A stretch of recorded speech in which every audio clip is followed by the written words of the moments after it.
রাজধানী আলেপ্পোয় দেশটির সেনাবাহিনী ও কুর্দি বিদ্রোহীদের মাঝে এখনও চলছে ব্যাপক সংঘর্ষ। পাওয়া গেছে ভারী গোলাবর্ষণ ও ড্রোন হামলার খবর।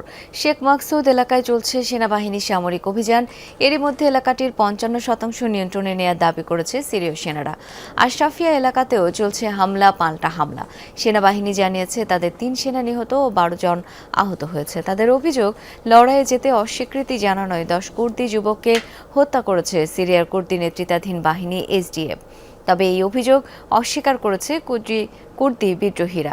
অন্যদিকে এসডিএফ এর দাবি, সরকার সমর্থিত গোষ্ঠীগুলোর গোলাবর্ষণে দেইর হাফেরে প্রাণ হারিয়েছে ১০ বছর বয়সী এক শিশু। সংঘাতের জেরে রাজধানীতে বাস্তুচ্যুত হয়েছে প্রায় ১,৬২,০০০ মানুষ। তাদের জন্য খোলা হয়েছে ১৪টি আশ্রয় কেন্দ্র। এছাড়া শনিবার রাত ১১টা পর্যন্ত বাতিল করা হয়েছে আলেপ্পো আন্তর্জাতিক বিমানবন্দরের সকল ফ্লাইট। এর আগে শুক্রবার যুদ্ধবিরতির ঘোষণা দেয় সিরিয়ার প্রতিরক্ষা মন্ত্রণালয়।